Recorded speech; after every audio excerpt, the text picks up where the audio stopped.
If you waste time like that again, I'll make sure you disappear from this hotel immediately. Have you ever been invisible? Not just overlooked, truly invisible, as if your existence didn't matter. That's where Raina Carter lived. Until the day she revealed a hidden talent to the one person who could either destroy her or change her life forever. A single piece of paper, 4 handwritten words, and a CEO standing right behind her watching. The paper floated down. Raina's hand moved without permission, the pen gliding across borrowed space. She wrote what her mother used to say, "Kindness is never wasted." Then the door opened. The sheet slipped from her fingers and landed at the feet of the one man who could end her career. The Manhattan Grand wasn't just a hotel. It was a hierarchy written in marble and gold. Easton Hughes stood at the top, CEO at 34, running the property his grandfather built. Elodie Johnson commanded the middle shift manager with an iron clipboard and sharper tongue. And Raina, she lived in the invisible spaces, 26 years old, cleaning rooms others forgot existed. Her name tag said room attendant. Her reality said less. The conference room gleamed under her care that morning. An important signing was scheduled for 2 o'clock. Papers covered the mahogany table. She shouldn't have touched them, but one sheet had fallen and she couldn't help herself. The blankness called to her. Her mother had taught her calligraphy in the year before cancer took her. "Letters are little acts of love," she'd said, guiding Raina's 10-year-old hand. "Every stroke matters. Every curve holds intention." 16 years later, Raina still carried that pen, still practiced in stolen moments, still dreamed of a life where her hands created beauty instead of erasing messes. The strokes came naturally, elegant, confident, everything Raina wasn't in real life. On paper, she became someone else, someone who mattered. She finished the quote and exhaled. For 3 seconds, she felt whole. Then the paper slipped.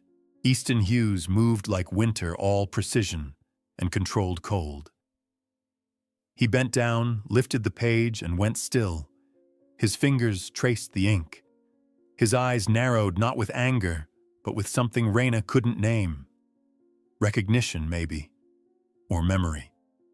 His father had been a calligrapher. These strokes looked exactly like those from childhood. "I'm so sorry, sir. It fell, and I shouldn't have." Elodie's voice cut through like scissors. "Mr. Hughes, I apologize for this employee's inappropriate behavior." She glared at Raina. "If you waste time like that again, I'll make sure you disappear from this hotel. Understand?" Raina reached for the paper. Easton pulled it back, folded it carefully, and slipped it into his jacket.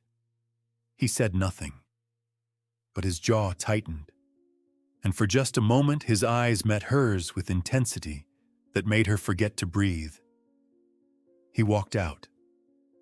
Elodie stayed long enough to deliver one final warning, and Raina stood there trembling, wondering what she'd done and whether she'd still have a job tomorrow.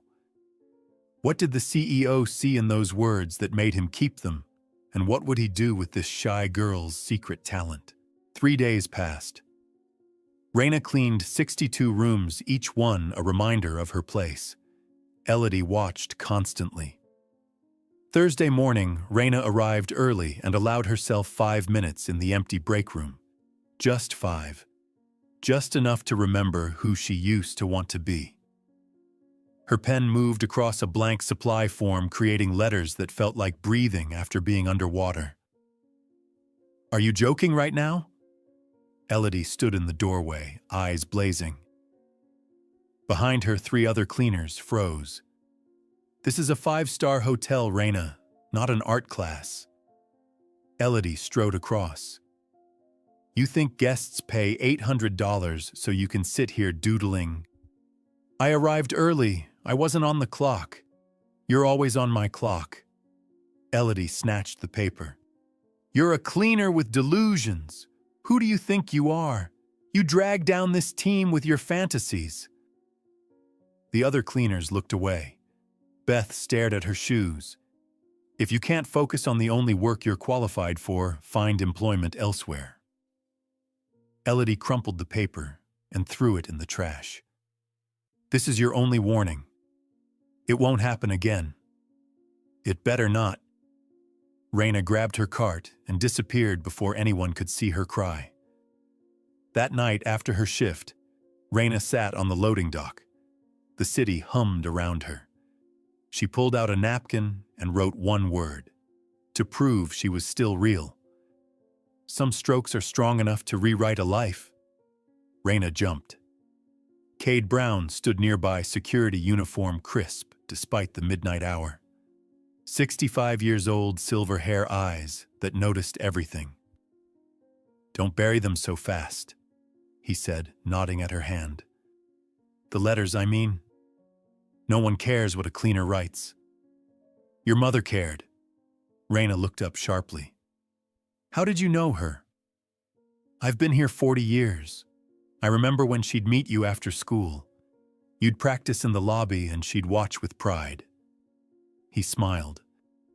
"Said you had a gift." "She's not here anymore." "No, but you are. And that gift didn't die with her." His voice was firm.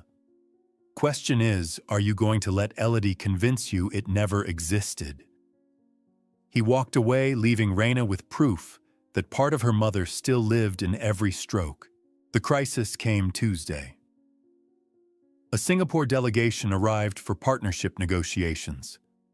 The Manhattan Grand had commissioned a hand-lettered welcome scroll in traditional Mandarin. The delegates arrived at 3. By 3:15, disaster struck. Raina was cleaning nearby when she heard raised voices. Through the doorway, she saw Elodie's panicked face. The head delegate stood before the scroll, displeased. "This character is incorrect," the delegate said. "The stroke order changes the meaning to something offensive." Elodie's smile fractured. "I'm certain your calligrapher made a significant error." The delegate turned away. "In my culture, such mistakes suggest carelessness." "Can anyone fix this? Does anyone read traditional characters?" Silence. 400 employees. Not one could help. Raina's hand moved toward her pocket. She'd studied Eastern calligraphy for years, teaching herself from library books. She knew exactly how to correct it. 2 minutes. She stepped forward.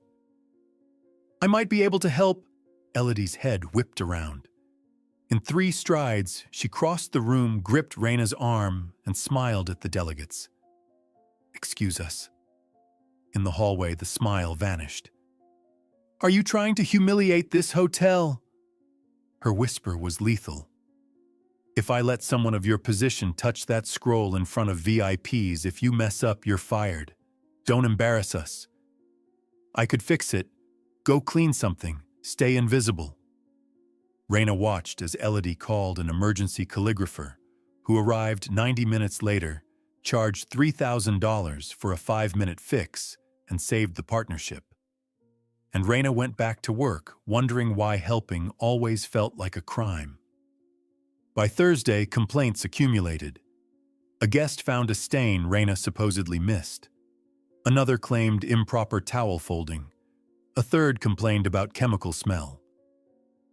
Raina knew she'd done everything correctly, but Elodie called her in anyway. 3 complaints in 2 days.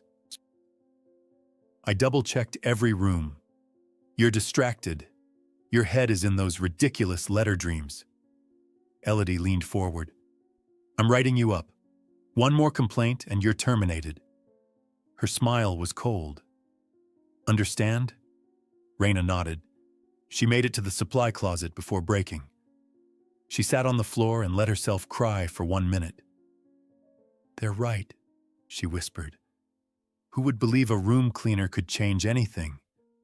Then why do I still ache to write? Why does this dream keep burning?" The door opened. Cade stood there unsurprised. He sat beside